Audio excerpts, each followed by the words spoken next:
Project management apps do not make you more productive. I understand why you might think that, because that's what everyone online tells you, right? It's the magic bullet, the secret to getting your work organized. But if that were true, then why do so many people end up trying out dozens of different apps and still feel lost and confused, struggling to know what to do first, or making sure they're not constantly dropping the ball? It's kind of like buying a car for your teenager, but then not giving them any driving lessons. How likely are they to get to their destination easily and safely? Not as likely as we'd want, right? There are rules of the road and muscle memory habits that we learn over time.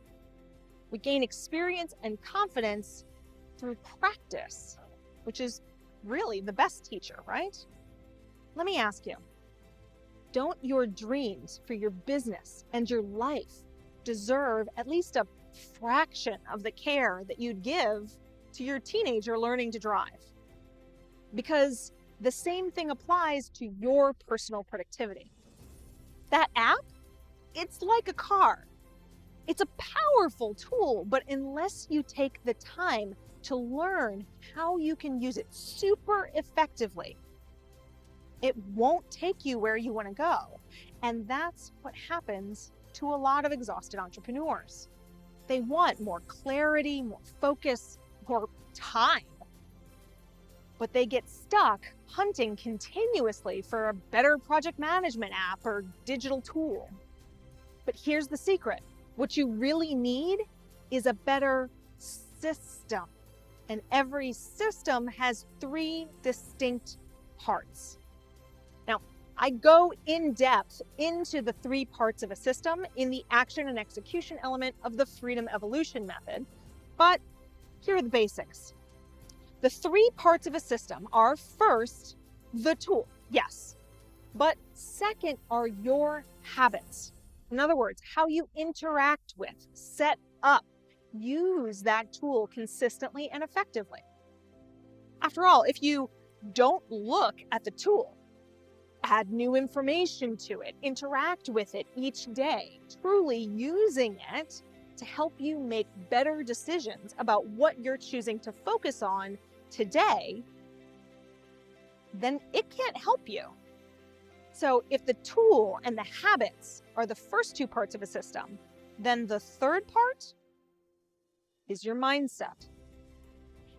If you believe, for instance, that you can't possibly get organized, that your to-do list will always be a horror show, I can guarantee you that the best app on the planet is still not going to work for you. Because we have to unearth, address, and uninstall all of those limiting beliefs so you can prove to yourself that you've got this, which means you need strategies to address those beliefs and make habit building so much easier. Now, if you want, you can go get back on that treadmill looking for a better app, continuing to chase the fairy tale of the miracle software and living your life as the exhausted entrepreneur. Or you have a choice. Maybe you're finally ready to step into your future as the visionary CEO who knows that systems are the road to a scalable business, particularly better productivity systems. And investing your time there, learning how to create better systems with the apps you already have, might get you to your amazing future even faster. So, if you're ready to become a visionary CEO for your business and finally stop wasting so much time hunting for new tech, then go to chosencourse.com/I want more. And let's make that happen for you.